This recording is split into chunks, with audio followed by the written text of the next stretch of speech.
Welcome to Kew Gardens, home to the world's largest and most diverse botanical and mycological collections in the world. Located in London, this place is also a UNESCO World Heritage Site. If you're coming by car, park in the North Car Park here for just over £10 for all day, or if you're coming by train from central London, you can catch the District Line tube from London Victoria, which just takes over 25 minutes. And if you're liking our content so far, don't forget to like, comment and subscribe. And before I forget, entry is £25 to get into Kew Gardens.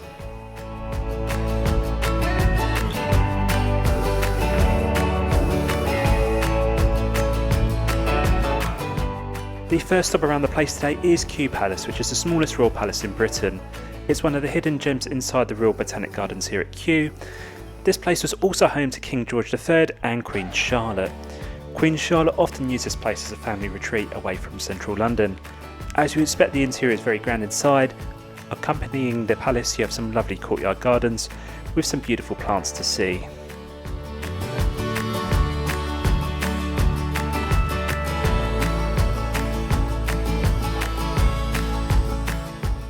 This was a nice addition to the place, and you're probably going to need about 20 to 30 minutes to look around it all.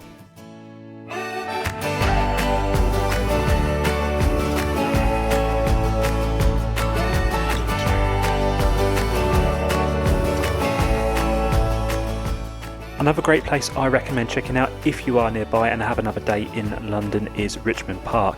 It's a huge park, has lovely gardens, and it's well worth checking out. And also do check it out on one of our other videos.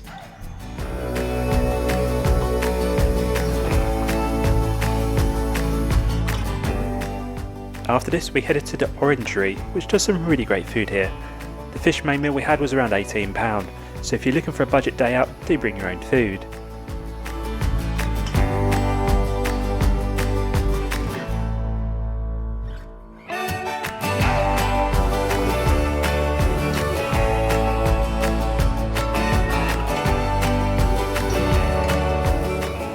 We next passed the National Conservatory, which can be rented out for events. And just a short journey away was a lovely little lake near the herbarium, which was currently closed. This area also contained many birds that fitted the ambience nicely.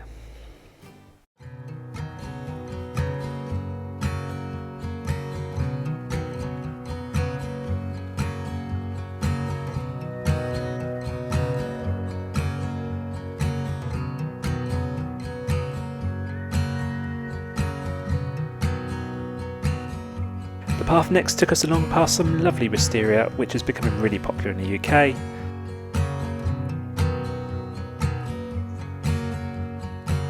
You also find in this area the Duke's Garden and the Grass Garden. The Grass Garden at the Royal Botanic Gardens here at Kew is one of the most peaceful and underrated parts of the garden. A huge living collection of ornamental and economic grasses that become especially beautiful in late summer and autumn. Accompanying the lovely rock gardens they have here, you're going to come across another interesting building called the Davies Alpine House. It was designed to recreate the dry, cool, windy conditions alpine need to thrive.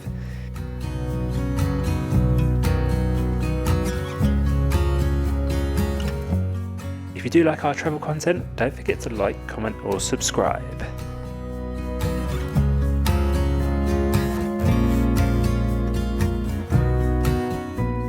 In this area, you also come across the Agwish Evolution Garden, which is full of nice plants and lovely places to sit in and take in the sunshine.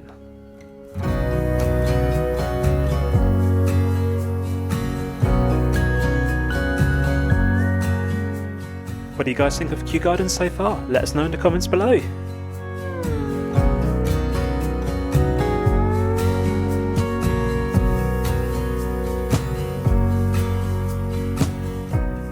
The Princess of Wales Conservatory is one of the most fascinating attractions inside Royal Botanic Gardens at Kew. A huge glass house containing multiple climates from deserts to tropical rainforest.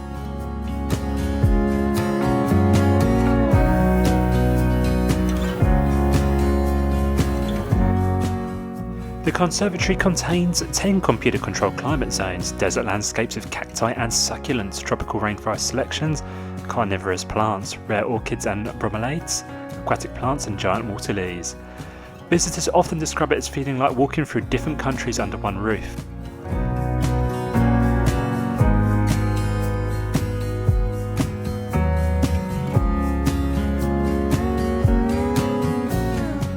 The Conservatory took around 5 years to build, which started in 1982 and was officially opened in 1987 by Diana, Princess of Wales.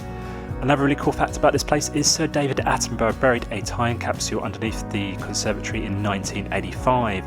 It contains seeds from important and endangered plants and will be opened in 2085.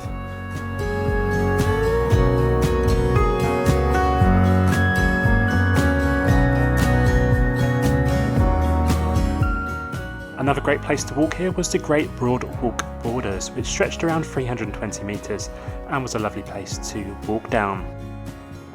Wondering what that lovely looking building is next to the lake? It's the Botanical Brasserie, which is another great restaurant you can eat in here at Kew. And if you are liking this content so far, don't forget to like, comment and subscribe.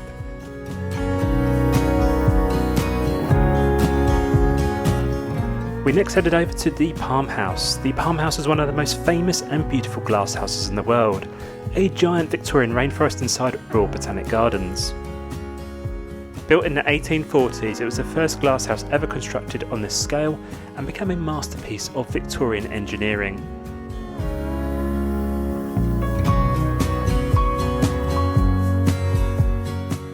Walking into the Palm House feels like entering a tropical jungle with warm, humid air, towering palm trees, dense rainforest plants, exotic flowers and giant leaves.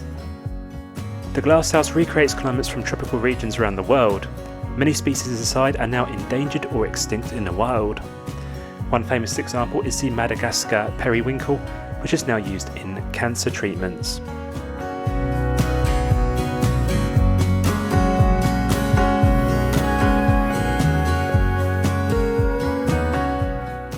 After being in the very warm Palm House, stop for a drink by the Victoria Plaza Cafe, which has a nice little tower accompanying it. There was a great little cafe inside and a water machine if you wanted to quench your thirst on these hot days. In this area you're also going to find the Temple of Arfusa. It's a classical Grade 2 listed 18th century folly, originally designed by Sir William Chambers for Princess Augusta in 1758.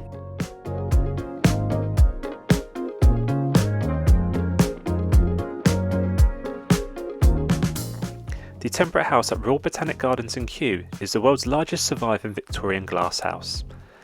An enormous cathedral-like structure filled with rare and endangered plants from temperate regions around the world.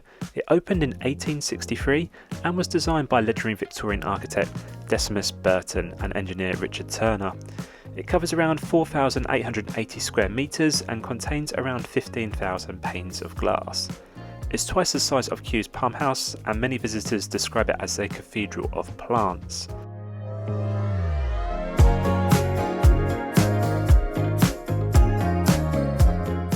The glasshouse underwent a massive 5-year restoration and reopened in 2018. 15,000 glass panes were replaced, ironwork was restored, modern climate systems were installed, and thousands of plants temporarily relocated. The project became one of the UK's largest heritage conservation efforts.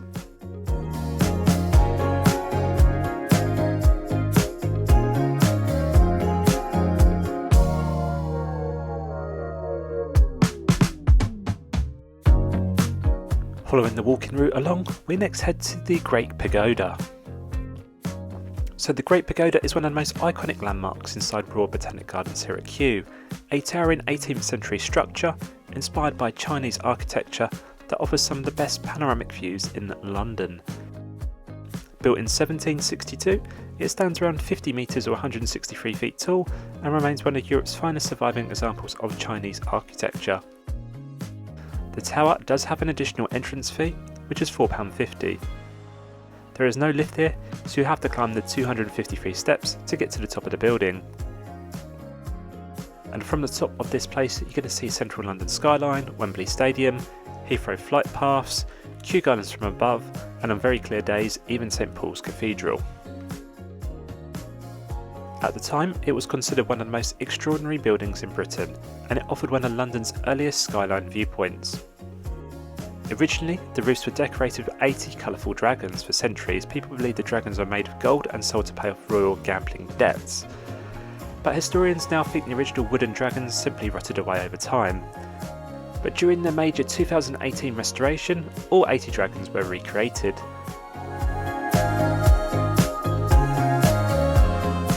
Our next stop was the very small and quaint water lily pond, which was full of wildlife, and the larger lake nearby, which incorporates the lake crossing.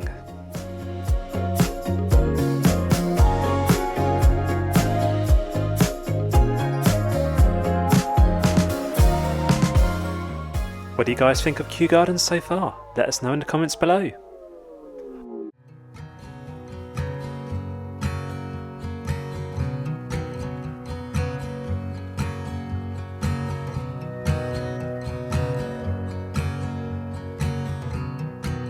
The Treetop Walkway is one of the most exciting attractions inside Royal Botanic Gardens at Kew, an elevated steel walkway that lets visitors walk high above the forest canopy and experience Kew Gardens from a completely different perspective.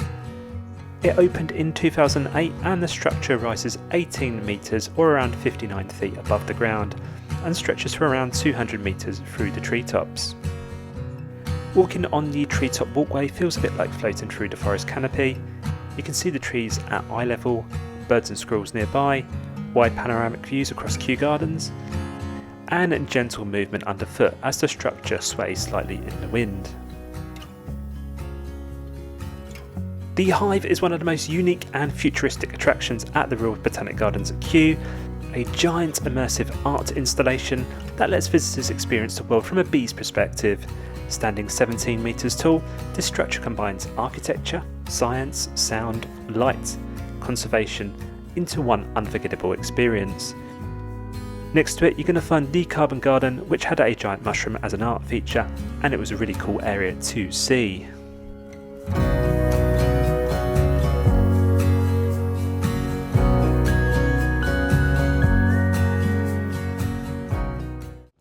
Well guys, I hope you enjoyed that video on Kew Gardens. We got here at 11:30 and it's 5:30 now, so we're just leaving now. So yeah, 6 hours to see everything. It's a full day out. Hope you enjoyed it. Don't forget to like, comment and subscribe, and I'll see you in the next video. Bye for now.